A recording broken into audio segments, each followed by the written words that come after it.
IFM News. At ngayon para sa detalye ng ating mga balita. Wasak ang pampasaherong jeep at harapang bahagi ng dump truck na ikinasawi ng 3 individual at 8 sugatan matapos masangkot sa insidente sa barangay Mambabanga, Luna, Isabela kahapon ika-21 ng Enero. Sangkot umano sa naturang insidente ang isang dump truck na minamaneho ni alias Robin mula sa Villa Concepcion, Cauayan City, isang pampasaherong jeep na minamaneho ni alias Iko, residente ng Cabanatuan, Isabela, at isang motorsiklo na minamaneho naman ni alias Bong mula Quezon, Isabela. Ayon sa ulat ng pulisya, papuntang Cauayan City ang jeep at kasunod nitong motorsiklo na nadamay sa aksidente habang papuntang Cabanatuan naman ang dump truck. Sa naging panayam ng IFM News Team kay Police Major Jonathan Ramos, hepe ng Luna Municipal Police Station, sinabi nitong nagpreno umano ang dump truck at dahil sa maulan at madulas na daan, umagaw ito ng linya. Dahil dito nabangga nito ang kasalungat na jeep habang tumama naman ang motor sa likuran ng jeep. Base po sa aming nakalap na pag-iimbestiga, ito pong vehicular accident ay nangyari kaninang alas 9 G's in the morning po. So kaninang 9:10. Na ang involved po isang passenger jeepney, isang motorsiklo at saka isang POWO na truck. Ang pangyayari po nito, ito pong ating passenger jeepney at saka yung ating motorsiklo ay papunta patungo sa Cauayan City. Samantalang ito naman pong truck ay papunta naman sa Cabanatuan. So dito po sa tapat ng Ramil's Residence sa Barangay Mambabanga, Luna, na kung saan ito pong ating driver ng truck ay biglang nagpreno kasi nga madulas yung daan.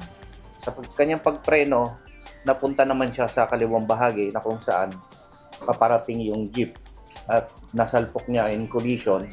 Then ito namang motor sumalpok sa likurang bahagi ng jeepney. Sinabi rin ni Police Major Ramos na 3 sa mga pasahero ng jeep ang dead on arrival na sina alias JR, isang 19 na taong gulang na estudyante mula Barangay Del Pilar, Cabanatuan, Isabela, alias MD, 61 taong gulang na residente ng Barangay Harana, Luna, Isabela, at si alias JP na residente naman ng Barangay Sampaloc, Cabanatuan, Isabela.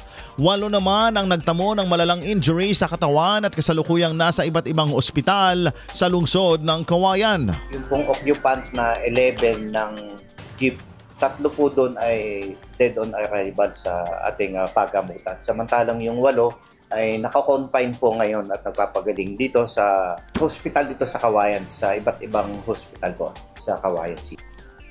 Dagdag pa ng hepe, isinailalim na rin sa medical examination ng driver ng truck at lumalabas na negatibo ito sa nakalalasing na inumin. Wala naman po kasi pinamedical po namin siya dito sa RHU. Negative naman po siya. And baka sinabi namin nakapuyat o high blood pero sabi naman niya wala naman siyang maintenance.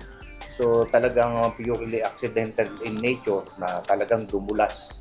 And aminado naman niya na talagang sa pagdulas nung niyang gulong hindi niya na napigilan at sumalpok talaga sa paparating na jeep. Ibinahagi rin nito na accident-prone area ang lugar kung kaya't pinag-iingat nito ang lahat ng motorista na dumaraan, lalo na ang mga kabataan tuwing gabi. Sa ating mga motorista na dumadaan dito sa ating pambansang lansangan, maging mapunuri at i-observe po natin yung pagdadrive natin. Hindi po yung basta-basta na lang tayo nagdadrive. Maging responsabling driver po tayo. Kasi nga, kapag may na-aksidente, madami pong nadadamay. Madami pong buhay at pera na magagastos pa. Katulad po ng nangyaring ito. Hindi naman po hinihingi ng kapalaran pero nangyari. So, konting ingat na lang po sa lahat po ng ating mga motorista.